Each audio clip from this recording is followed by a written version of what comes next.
or if you're on YouTube, we just sent you the link for the Zoom. I texted her. I'm gonna call the meeting to order, the Pledge of Allegiance. I pledge allegiance to the flag of the United States of America and to the republic for which it stands, one nation, under God, indivisible, with liberty and justice for all. All right, I'm gonna do roll call, please. Good evening.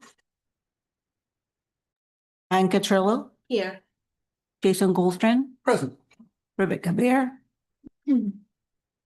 Debbie Kulik. Not Debbie That's Kulik. Debbie's. It's not Debbie Kulik. Oh, it's Shanika Story. Okay. The board changed. Oh. Shanika Score. Story.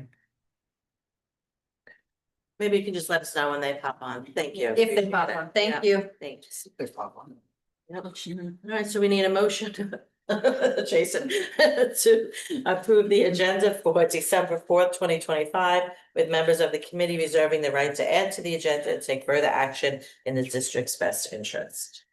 So moved. I'll second it, and all in favor? Aye. Aye. Well, that's a good one. It is.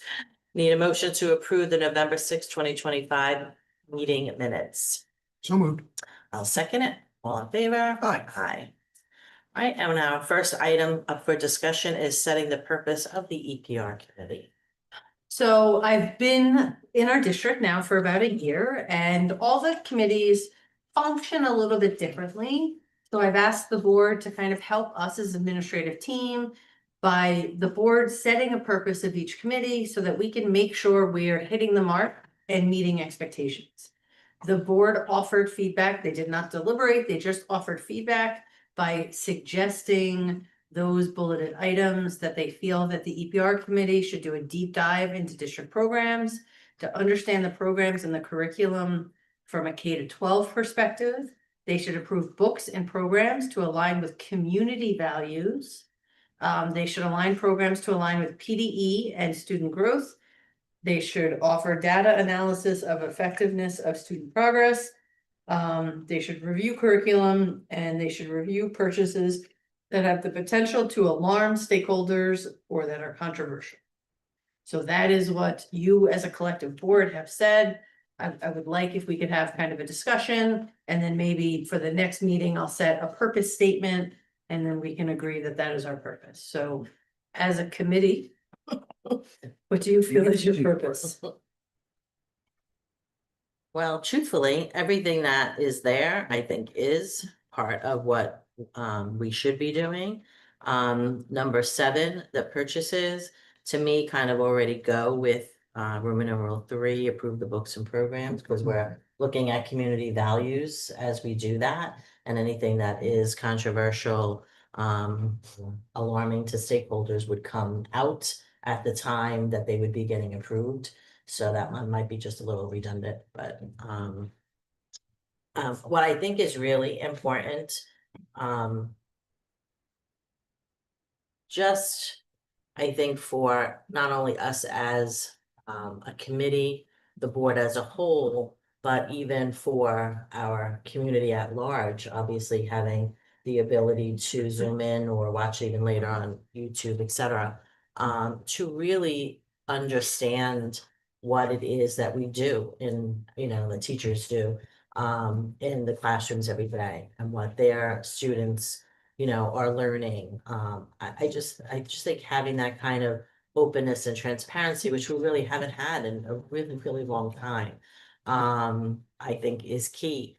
And all of these things are really important. And what I'm really hopeful about as we continue to move forward, because really the last, year or so has been just, getting us back on track, really.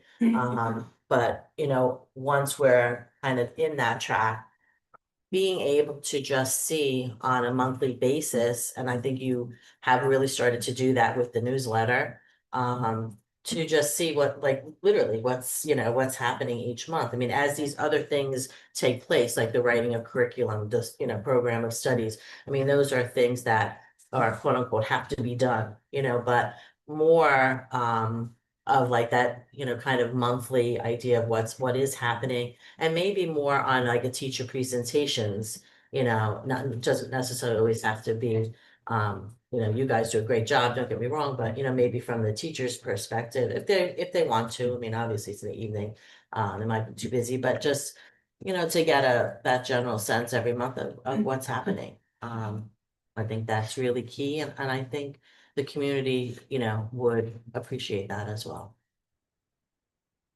Jason, any thoughts? One of the things you mentioned was, transparency, and, on the board for all the years prior to, there was no movement in curriculum. And so within this last year, I can't stress enough the appreciation that I have for moving the curriculum forward at the pace that it's been moved. I mean, it's fast. I mean, being on this side, we understand all that goes into it, and to move it at that speed is something very difficult to logistically put together. And so we appreciate that. When you're saying about some of the ones that are connected with review of curriculum and the approval of textbooks, that's, to me, those are hand in hand. Because in the curriculum, we identify the resources and the books that we want to use. And so I don't know if they need to be two separate pieces of information on that. I think if we just said approve the high quality instructional materials, that covers all of it. Yeah. And then of course, I know I'm jumping ahead, but I mean, just looking at this that's coming up, the program of studies on top of everything else that's being done. It is just amazing to be able to get it all done. So I think that everything that we listed in here is pretty much where we are and where we want to be. And most importantly, the general public get to see.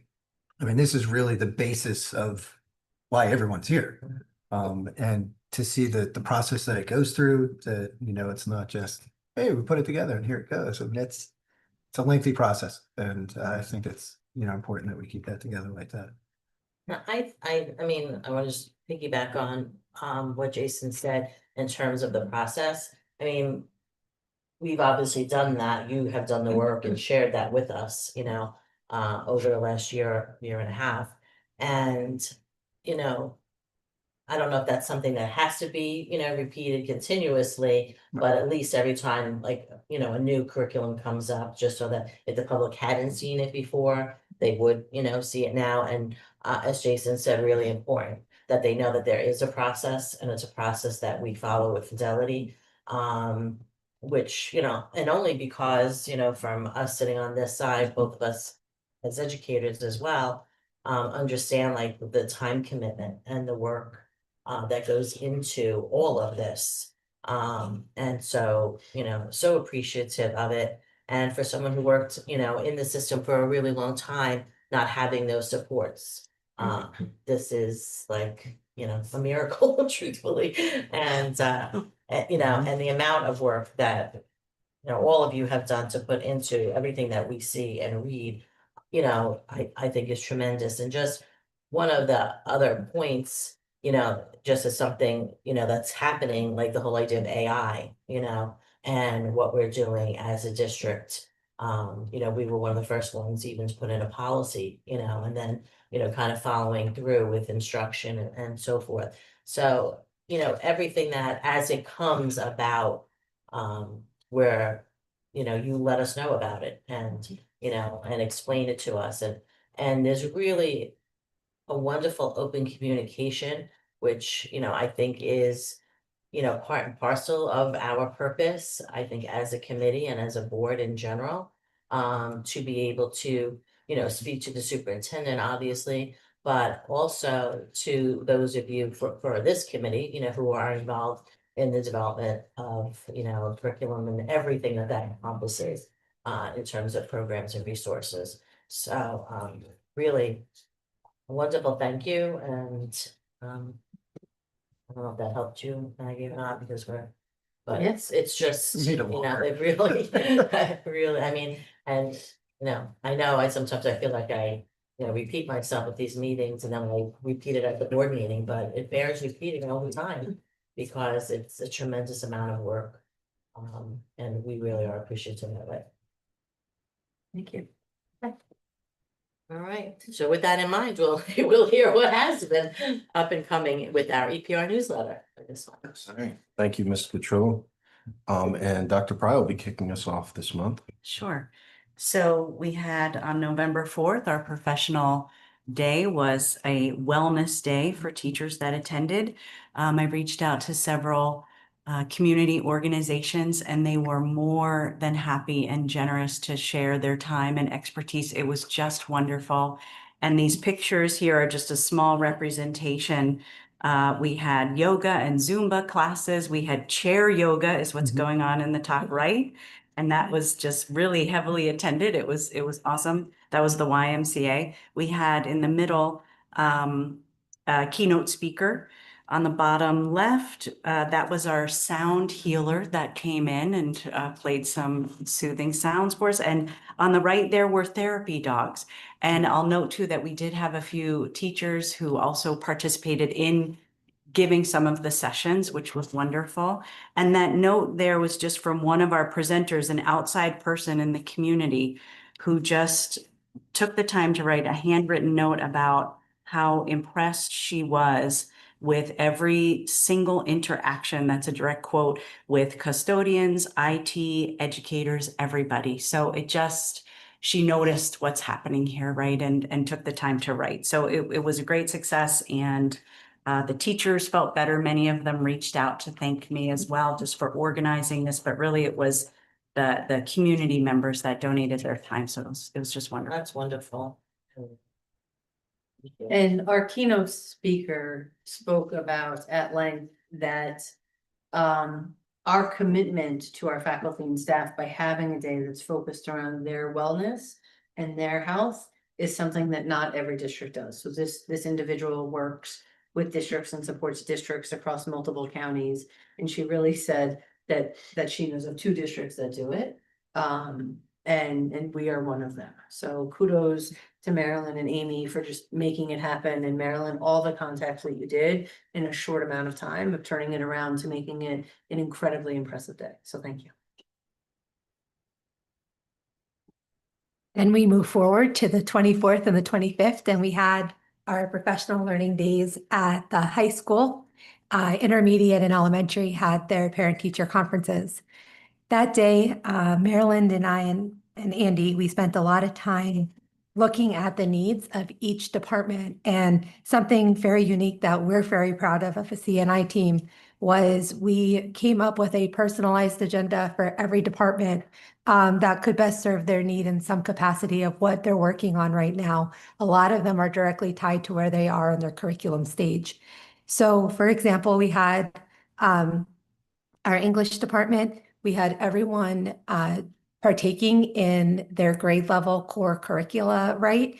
So they sat down and they were looking at books and resources, scope and sequence. And I think the most important part of that was we had them diving into standards and skills. What is it that the students need to get out of their course? Then you walk down the lane a little bit, you got to math. They did a deep dive with Linkit. And then they looked at where we are right now as a district at the high school level with our students.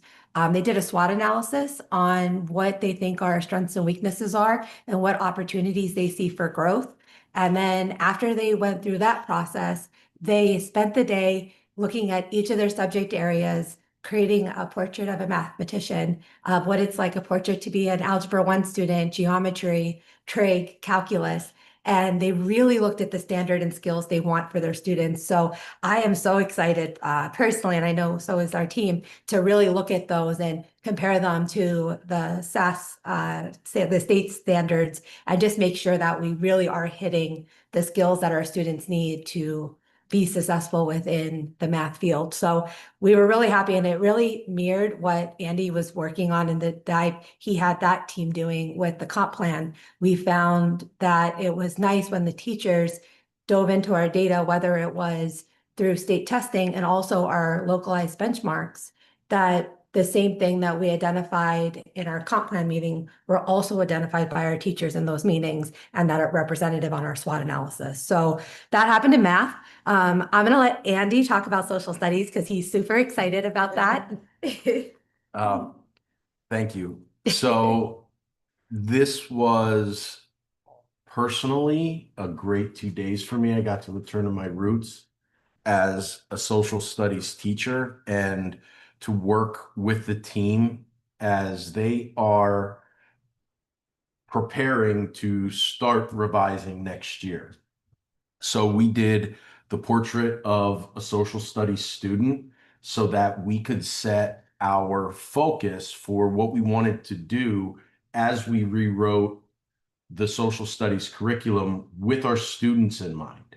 So as we often do as social studies teachers, we'll talk about our content area that is passionate to us and sometimes lose track of why what we're arguing about being so important is truly important, and that's our students.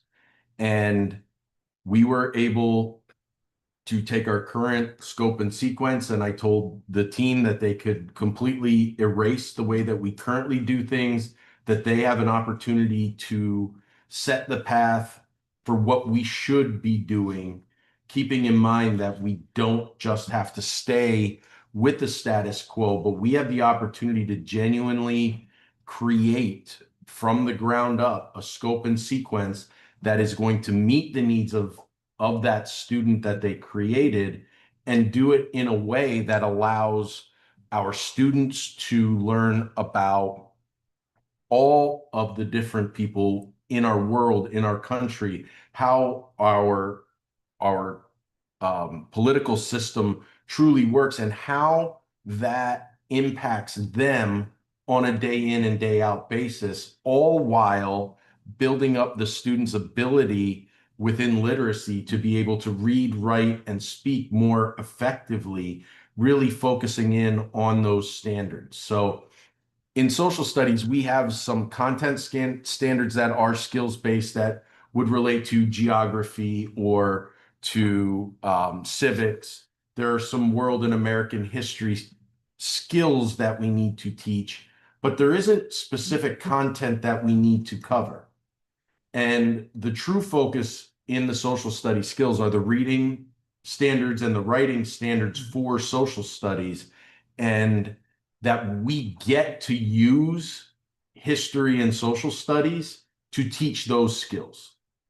And it took a few minutes for the teachers to realize that I wasn't joking and that I was truly taking the handcuffs off of them and letting them create something for our kids.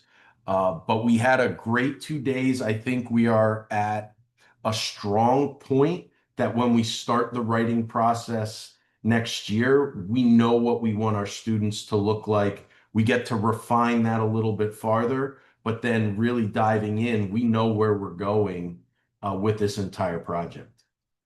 It's awesome. And then this is something I know that was very important to the EPR committee when I came on board.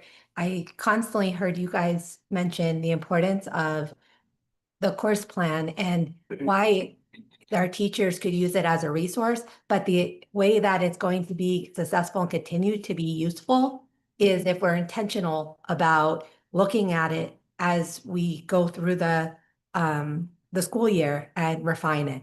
So we gave our teachers time on our professional development days to look at skills, look at the personal finance curriculum. They asked if the counselors could join them and they could come up with more authentic lessons and that they're age appropriate, that we're mirroring what the students need to be doing as a freshman versus what they're supposed to be doing as a junior as they write the personal finance too.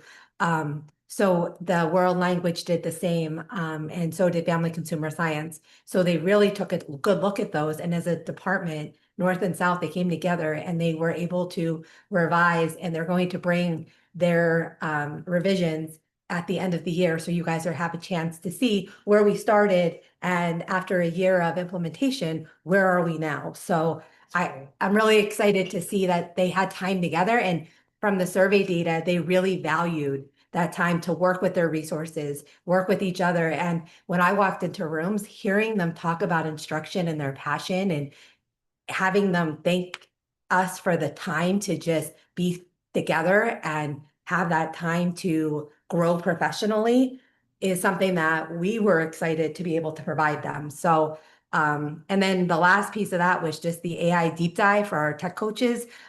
They continue to be a huge asset to us, and they continued our AI initiative with some of our departments just to make sure that we're utilizing that to the best of our capacity. I do want to make a comment on what you just talked about with the planning guides, because as we, as a committee, and truly even as a board of 9, really understood policy, we looked at all of the policies that kind of went in with curriculum and talked about the difference between curriculum and what is the board's job in terms of purpose, even in terms of the curriculum itself, the resources, as contrasted to the plans, I am still very appreciative of the fact that when those plans are revised, even though it's not something we have to approve, nonetheless, that it's something, again, in terms of the transparency that we've been talking about, that we get to see them, and thereby us seeing them, so too, obviously, does the community at large. And I think that's, part of what will keep us from not repeating the mistakes of the past and not having a curriculum that wasn't, looked at in 20+ years. Because if we had been doing those kinds of plans all along, even if the curriculum itself, wasn't changed and we had to keep the same resources, let's say because of finances or whatever, the case may be, we still would have been keeping more current, in terms of having the plans. So I think that's really key, in terms of that being done, and then showing, the committee, and we can talk to the board if we need to or whatever. But just so that we know it is being done, and that's really what will keep everything current, regardless of, even the curriculum, quote unquote, itself. So I just wanted to say that because I really appreciate that. And maybe someday after the students, what a student looks like in ELA and social studies, it would be kind of cool maybe to share them with us, Well, when they're. They should be baked into the curriculum. So what we've always done is they're part of the curriculum guide, Mhm. that the portrait becomes part of the Oh, curriculum. So you will see it Yeah. when you start to see the curriculum. Wonderful. Mhm. Yeah, that was a great And idea. I just thought that was really. When we do the intermediate PD day in January, what we have planned is that we're going to be doing a lot of the same activities with our counterparts in the intermediate level. So math is going to be doing it at their level. The ELA is going to be looking at their curricular rewrite. So we're going to make sure that we have that alignment, that it doesn't just look at the high school, we're looking at it intermediate and then eventually elementary, that it's that whole Well, I mean, especially now that, from the directorship, looking at it from a K-12 perspective, I think that's, obviously key. So that as they're moving from 5th into 6th, from 8th into 9th, you know what I mean? We have that continuity, and the flow of, and the development of skills, obviously, as we move forward. So, thank you. So I'm going to kick it back to Andy for the walkthrough. So we, after the first quarter, were able to compile some of our walkthrough data. So Dr. Vitale had asked all of our building principals to make sure that they do at least one documented walkthrough for every teacher in their building each quarter. And we worked over the summer to create a walkthrough tool that focuses on student engagement. And in that, teachers would just walk through and check things that they saw in a very short period of time. So Amy and Marilyn dove in and broke down all of the data from all of the walkthroughs on all of the teachers at every level in the district. And we're really looking at where our overall strengths were. And it's really kind of hard because as you look at this data, this isn't something that this is, oh no, we're not doing X, because there are so many variables that go into a walkthrough. What time of day did a teacher go into, did a principal go in to a classroom? Was it always around the same time? Was it around the same time at a lesson? Was it a whole group lesson? Was it a small group lesson? Was it something like phonemic awareness and a routine where the teacher says something and the students are just repeating it? That each thing is going to look very different at the time that the principal goes in. But some of the real highlights that we felt we saw coming out of this data set was that for the classroom environment, that across the board, K to 12, being able to demonstrate enthusiasm for the learning process by our teachers, and being available and responsible to the student learning needs. And then from the student focus, that their participation, their focus and attention, and they were focusing their attention actively and intentionally, and they too were showing enthusiasm toward classroom activities. So these are common trends, K to 12, really pie in the sky type trends that we saw from the data that we'd collected. And we are, Amy and the CNI team really disaggregated the data, and we have charts and graphs with it. And what we're doing is every faculty meeting, we're talking to our teachers about what we're seeing and the good things that we're seeing and what we're not seeing. And then having conversations of, are we not seeing it because it was only 5 minutes of the lesson that we viewed, or are we just not doing it? And having that conversation. And then as a team, as an administrative instructional leadership team, we're having that dialogue as well of what are we seeing and where do we need to focus, or maybe do a small pivot with professional development to support teachers to make sure that engagement is actually happening and that we can increase engagement. And then the next level is that we're meeting with our union leadership and going over this data as well and talking about the same thing. What trends do you see? Do you have anything alarming? What are you proud of? What do you think we need to do to support? So really, as a whole district focused on instruction, we are all focused specifically on this engagement and what does it look like? Are we seeing it? What can we celebrate? And where do we have room for growth? And then on the bottom of that page, we have our new curriculum framework template. So the highlighted parts are what was already approved and in board policy.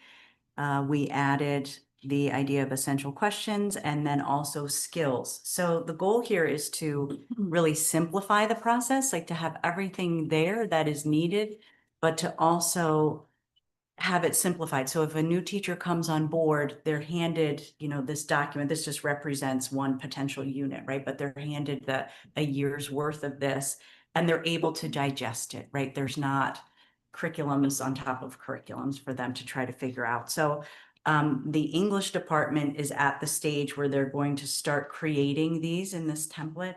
And we have that column for standards. We're asking them to make sure that every standard is covered at some point in their year-long curriculum between the grade bands of 9, 10, and 11, 12. So it's not that they have to list every single standard that they teach every single day. Probably they're doing 90 to 95% of them every single day. We just want each standard to be represented somewhere so that Amy and I can then later go through and really make sure every single standard is covered. So When we have a list here of those standards, just quick look, maybe there's 10 of them thereabouts. And then we have the column where there are skills. Obviously, for, as you said, the new teachers in particular, the skills is where, yes, everyone is going to go because that's obviously what you're teaching. And I think both of you had mentioned previously that you're really taking the time to, I'll use the, the phrase is still used, unpack the standards, so that they understand what skill goes with the standard. And I say that only because having been here for so long, that was not done. And if it was done, it wasn't done well. So I think that there needs to be, as you kind of all have said already, really understanding what the standards are asking teachers to do. You know what I mean? And really what skill or skills are embedded in that standard so that they know what they're, obviously what they're teaching. Mhm. So when I see a list of standards listed like that, Mhm. and then I see the skills there, I think to myself, I'm sure there are more skills than are listed there on the, because, just from the amount of standards, that I see. And I don't know kind of where I'm going with this, other than I just want to really make sure, as you do, and as you've said, that we're hitting each standard, but as we're hitting it, there's a true understanding of what that skill is. And, are those skills very much being taught?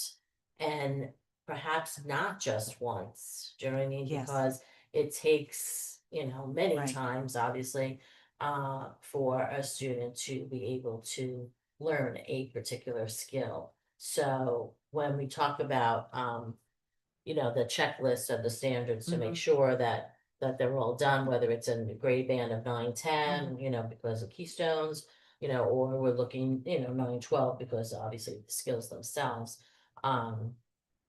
I guess I just wanted to make sure that, that we're really looking at what the skills are and very specifically, making sure they're being mastered.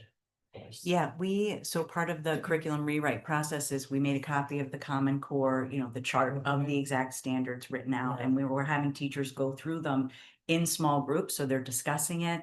And the thought is, okay, if you're going to put a standard on this list, you should be able to point to the activity where it happens, right? So that's what we're really trying to capture. And And I then- think, so go So ahead. that portrait is the standards. So that portrait is a nice, and I know you don't have a visual of it, but it's a 1-page snapshot of the standards and what students should be able to master. Because a lot of times what we see, and listen, I'm an elementary teacher, so I can talk about this, is there's a lot of difference between mastery and experience and exposure. And at the elementary level, it's experience and exposure. It's not always mastery until you get to a certain level. And for our teachers, we need to be able to delineate what is experience and exposure, because a lot of our teachers get stuck. They can't do this. And the reality is they're not expected to do that yet. They just need to have that foundational knowledge and the understanding of that. And then the next building block happens in the next grade level. Yeah. So I think the C&I department's doing a really nice job of kind of mapping that out, but also that portrait really supports that process as well of helping our new teachers. Because the reality is that curriculum helps everybody, but a robust curriculum is really designed to help a new teacher to learn what the standards are, and that's kind of what we're focusing. I can't stay quiet, I'm sorry. No, I mean, Yeah. I think and I think that's really, and that's what's really important, and I think to have to, like, when we say that sometimes we've been teaching, we're saying the same thing since, a student was in, say, 5th grade even, conflict, you know what I mean? But what we mean with conflict in 5th grade is a very different look than what we mean with conflict in 12th grade, Right, yeah. So, I kind of really actually happy you said that, the idea of exposure, through, creating foundational knowledge. And I think that as that's being explained to new teachers as well as seasoned teachers, just to have the vocabulary again, and that everyone's on the same page again, in understanding what that means as you're moving through skills, and, hopefully by the time they're graduating, are reaching, mastery where we would want them to be successful in, the adult world. And I think one of the important things that we also were talking to them about is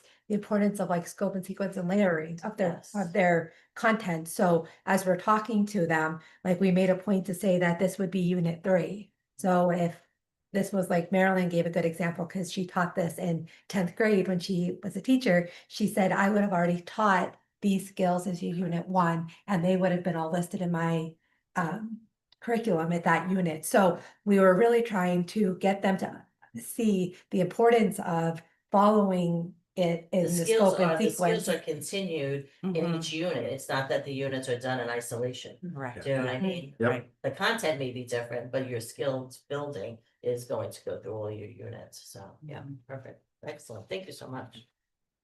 And then we move on to our Share Your Career Day, which was organized by our gifted education students at High School South. And there were people featuring 27 different careers and over 250 student participants in planning the day and participating in the day.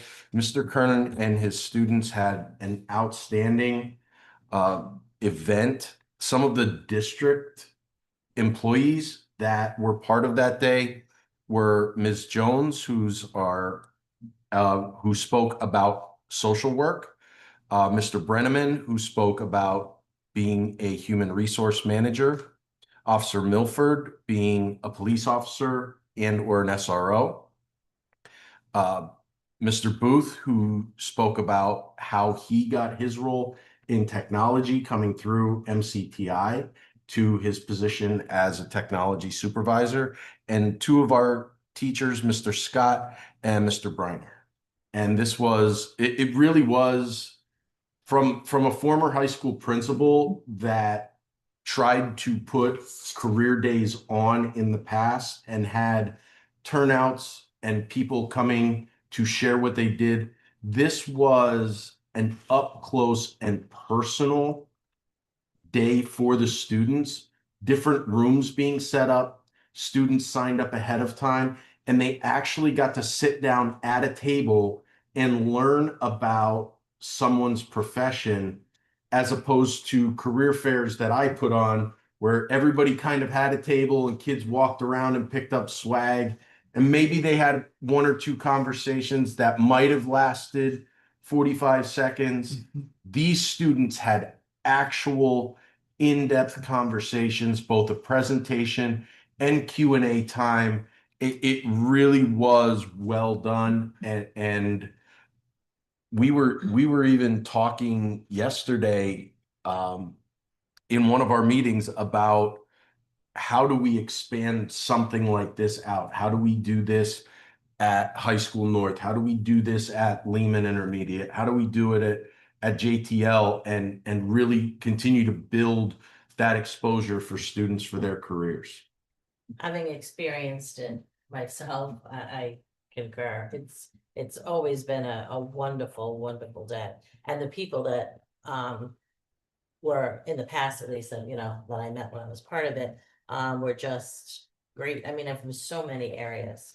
And the kids student really leadership, appreciate the it. student Yes. leadership, putting this day on and helping people Yeah. get to where they need to be, running around, making sure They would everything do was it for right. JTL and Lehman, you know what I mean? Like that, it would be something that I'm sure they would be more than happy to, you know, help facilitate in the different areas, you know, different levels. So, yeah, it was a great day for sure.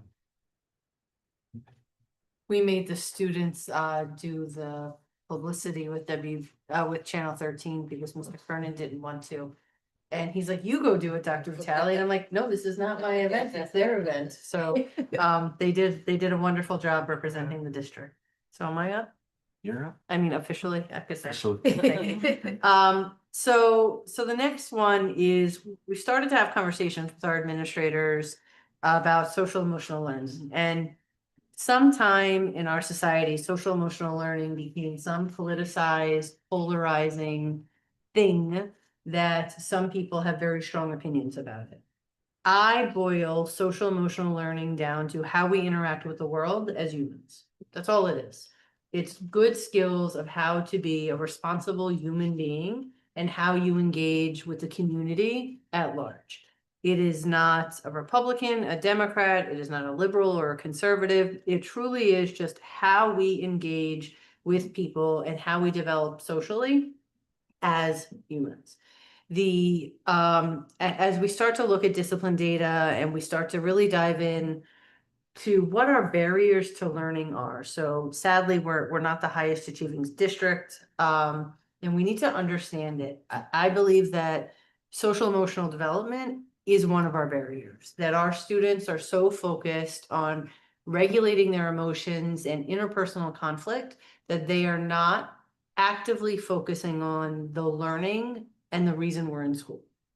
And we need to work on breaking that barrier. The problem is that SEL has a bad rap for a lot of reasons. And this is not a judgment statement about what has been done in the past. This is more of my philosophical value statement. I do not believe that programs teach SEL. So this district has a history of purchasing computer-based programs that teachers on Wednesdays is a wellness Wednesday. And for the first 45 minutes of the day, a teacher is going to teach a computerized program and a lesson that they print out, and everybody's going to teach the same lesson. That's not social emotional learning. That's not how we develop. That's not how we learn. There's nothing about pedagogy in that is allowing a software provider or a publishing company to teach our children when in fact we can teach our children.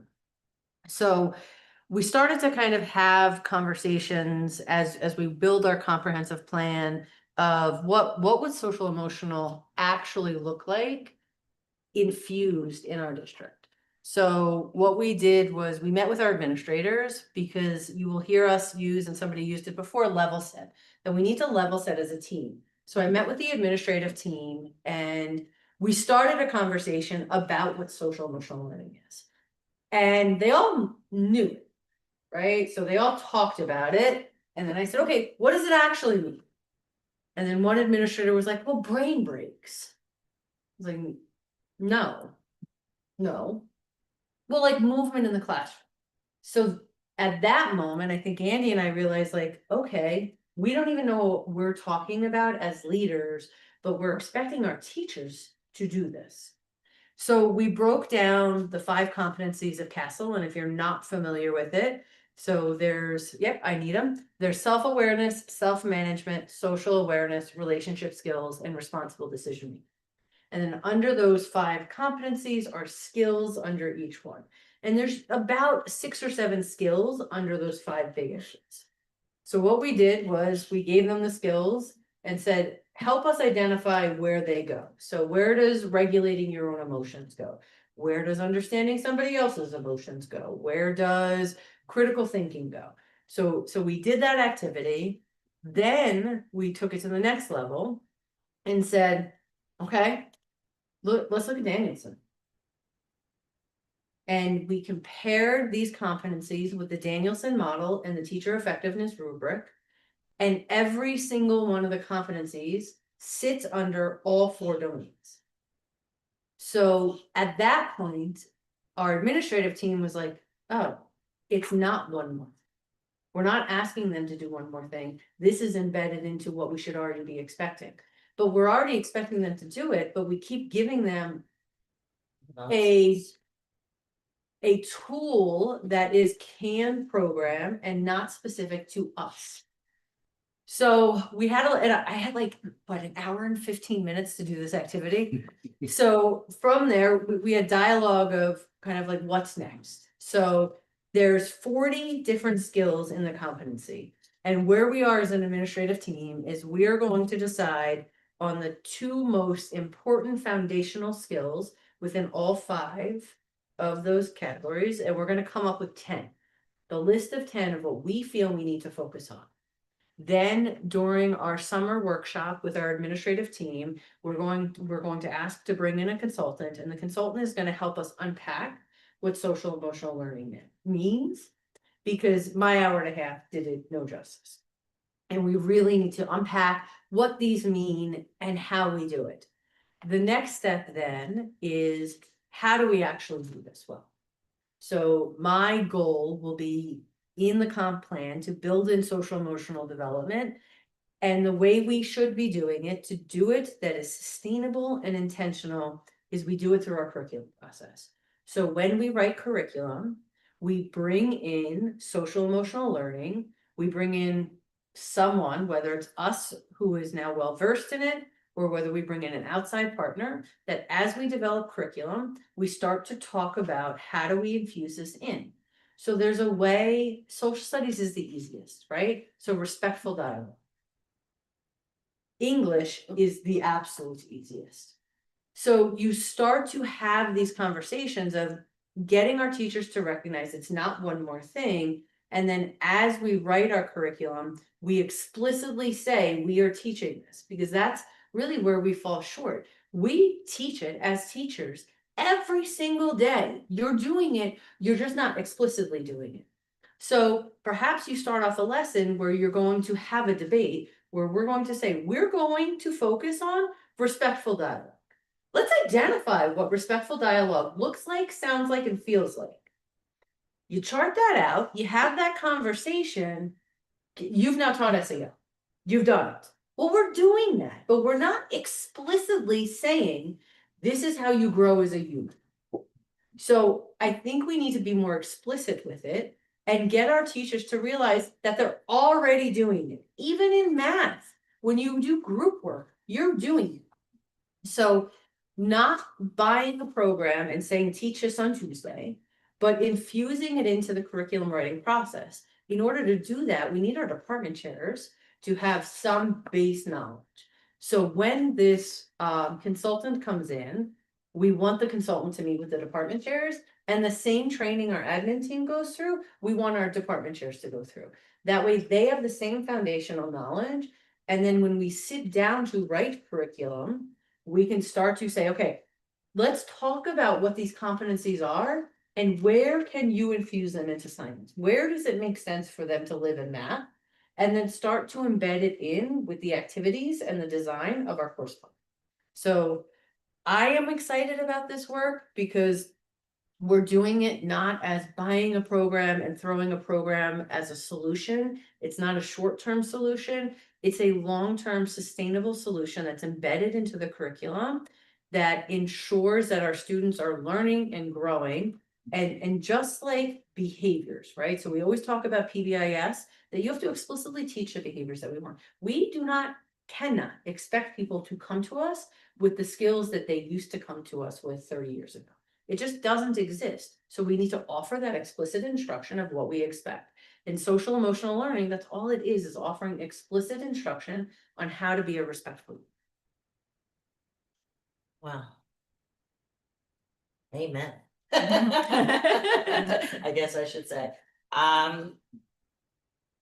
In an English classroom, and I can only go everything you said. I mean, before I would do a debate, before we would go into, circle discussions or whatever. I mean, we had literally had it, what the role is, how you behave. This is why you behave this way. And these are the skills you'll take with you when you go into a meeting later on as an adult, blah, blah, blah. So I would be curious to see when you narrow down from the 5, castle to 2 underneath, so you have 10 altogether.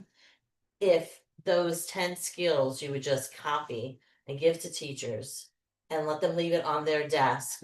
And every time as they're doing their lesson plans or whatever, they feel like that they're teaching that, to put a check mark next to it. Just like as an overall, because I agree with you. I think teachers will know automatically Correct. that they teach it, but once again, like we've said before, the vocabulary, do you know what I mean? Establishing that we're all on the same page and this is the vocabulary. And I think the teachers will be jumping up and down, hooray, hooray, to get rid of the stupid programs that we have all been doing and can't stand. Right. So, waste of time kind of. So I think that's like phenomenal. I don't know, how do you feel over there? Probably a bad analogy, but it kind of reminds me of like a medicine analogy. You take the medicine that that nobody really wants, and you put it in something that everybody enjoys, and it just is smoothly in. Or you just say once a week, take this bottle of castor oil and drink it, and and you hate it and you learn nothing from it. Great analogy, we might I use like it. Yeah, it's, You know, and we could all start That's the singing, and a way to do it. spoonful of sugar. There you go. Right down the road. So like, as an administrative team, like every month, we're trying to drill down. So under self-management, our top two that we all collectively, and this is all, we all decided that our focus and foundational will be managing one's emotions and setting personal and collective goals. Think of everything you've ever taught. That's what you teach and how we interact with the world. So as we narrow them down more, we will make sure we bring it to EPR and just kind of show you where we landed with what to us are going to be the non-negotiable foundational skills. Because if we go at all 40 right now, we're not going to be able to do it. We can infuse it into curriculum as we write, but that's, a 5-year process.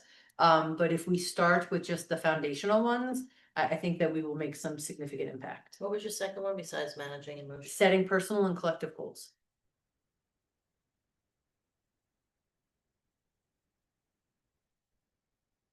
I mean, all of this is so much just about good teaching. I mean, really. That's all it is. I mean, you figure, on your first opening days of school, that's the first thing you do, is you have students set their personal goals for the Mhm. year.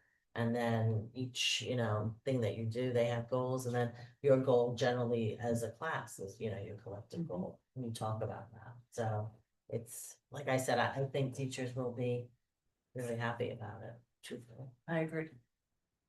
Okay, we're gonna move on then to the program of studies. All right, so This is it. this is it, especially given the fact that we aren't going to be meeting in January. So this is the lion's share.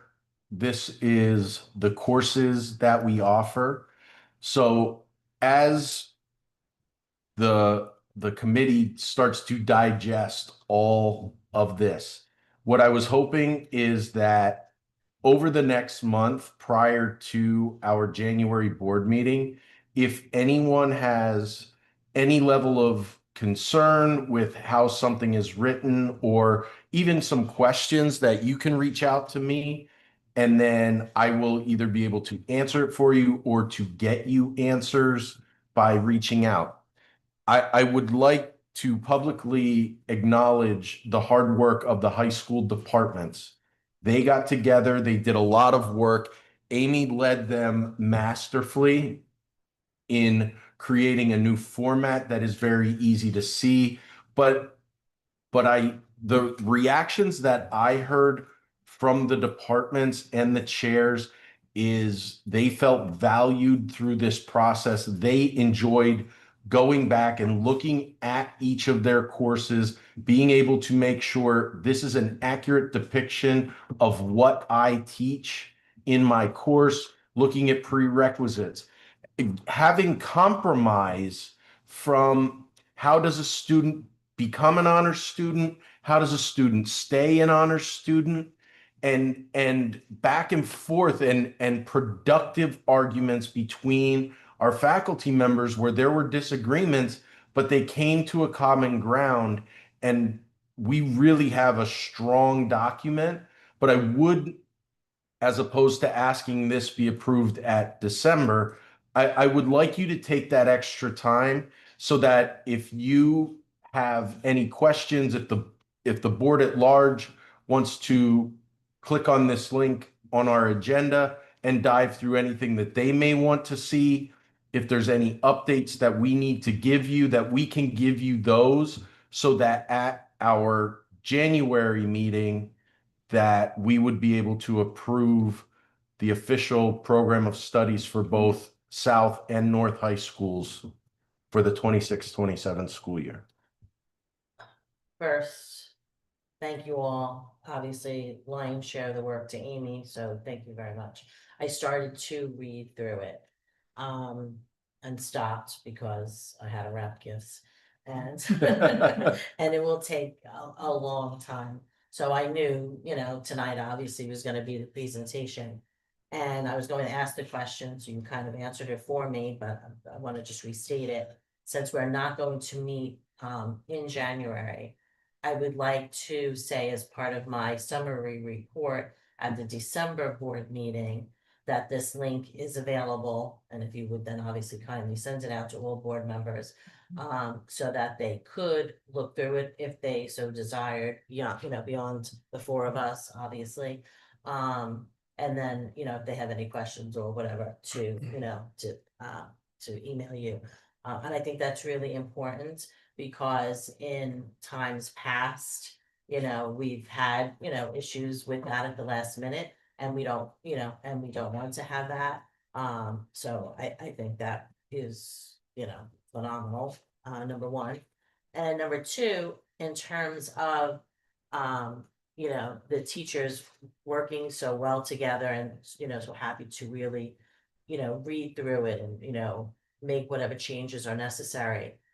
I want to say that, and I know, I don't like to live in the past either, but it's a point of comparison that has to be said, because it's not only kudos to you for doing that work, but you obviously have come across in such a way to teachers that they understand that it really is going to happen this time. Because we spent years, year after year after year, changing something, only to see when it gets reprinted that it hadn't been changed. Do you know what I mean? And so forth. So, it's this whole idea of us building trust, is really important. And I think you have established that, from the work that's being done, and to the, and the fact that the teachers really indeed, are, buying into it, knowing that it really is going to happen. And when they see it happen, once this really gets published, and they see that their words matter, and that it has been changed, then that trust will just grow exponentially, because you, did what you said you were going to do. So, so I appreciate that very much. Thank you. Understand? Excuse me. So recently over break, I had a conversation with a new colleague, a new hire, and they struggle with a lot of the things that we're discussing here. One of the key points that Maggie pointed out was like robust curriculum for the new teacher. And as simple as something as like when we talked about months and months ago about making sure there's a real detailed scope and sequence within the curriculum so the new teachers can look through it, and the identification of what we expect and the expectations. And when those things aren't present in that for a new teacher, it kind of, they're not really sure where to go. And so when you take that and then they try to build it, and then they get to a point in intermediate school as social studies teachers and other, core-based classes, you're asked to identify, does this student belong in applied academic honors, and so on. And so what makes that difficult is, what are the standards for that course? And this person, was talking to me and saying, I don't have any guidance on that. I don't know what differentiates between, and like you were saying, like, so students can pick their honors course and they see what keeps them in honors. But looking at it through perspective of a teacher who is trying to figure out, does this kid belong in this? And when I pulled up program of studies from other school districts, there's not really a difference in those. And so how do you as a new teacher decide which one of these do they belong in? And when we look through this program of studies, it's pretty explicit what the differences are. And if I were a new teacher and I had to make that decision and I looked that over, I can see, okay, they're definitely not ready for this. They're definitely ready for this. And so when we talk about, all the work that's being done and so on, it needs to be understood that this is not status quo. This is way above. And so as you're doing that work and you're moving this whole program forward with curriculum and building the program of studies and working with everybody together, I think this is gonna be an absolutely great resource, not just for parents and students, but for the new teachers coming in. And, and this is wonderful. And, like I've said, I appreciate, all the work that goes into it. But when you're new and you don't know, and the best advice you get is, well, like, how are they doing in your class? Put them in honors. No, I need to know because, as a passionate teacher, you want to make sure that that kid succeeds at the levels that they have. And this is all of what you can ask for as a new teacher trying to make those adjustments, seeing where I need to be teaching. Okay, now they're ready to move on. Where do I put them? And this is great. So, yeah. I'm glad you said that, Jason. Not only, I mean, totally spot on, but really what a great suggestion. Like when the new teachers come on for maybe orientation to, give them the program of studies and highlight those particular pages that are really, will help them make decisions when they have to, which they will have to, by the end of their particular school year. Oh, and this is really just superficial and it really doesn't matter, but I really appreciate the links working. Like I was like, does this one work? Does this one? Because I didn't we're like, this doesn't go anywhere. Was it 404? They're like, so no, I know it sounds silly, but I mean that's huge because if a parent's getting this from, online, it's great that everything works. But yeah, the work that's gone into this. Really amazing. Thank you. Thank you. Right, and finally, our comprehensive plan update. As you know, we've had our meeting in November with the at-large committee, and we were able to set our focus. I have been able to put some keystrokes down and fill in action plans based on that discussion. I'm going to be meeting with a small administrative committee before the Christmas break and then the committee at large in January because we are 100% finished with the plan as a whole. We are still going to have an end of January date for our supplementary plans. And there are 5 different supplementary plans that are in different stages of completion. But the committees and groups that are working on each of those have been working extremely hard and driving those plans as well. So that by the beginning of the February EPR, I will be able to bring the fully completed comprehensive plan to you that we can have that board approved in February, and we will have that posted publicly for the appropriate amount of time and have that submitted by our March 30th deadline. Awesome. That is awesome. Right, and then just before we move on to public participation, I just want to reiterate for approval to then bring to the board the dates for our future meetings. We are, I believe I'm the only one who received a copy of this. All meetings will be. Thank you. Welcome. But basically, all of our meetings will continue to be held on the second Thursday at 5:30. And April 9th is the only one that really is changed because it's a holiday. Right, the first One Thursday, right? before, yeah. And then the second Thursday for that one. Okay. Did I say second Thursday? I meant first Thursday. It's first Thursday. Yeah. All right, any questions on that? You good? No. And I don't think, no one else came on, right? No, okay. All right, well then, that's it. Any public participation? We got one comment, from our CNR, that's it. Oh, Okay, awesome. great. Thanks. I love that. I put it.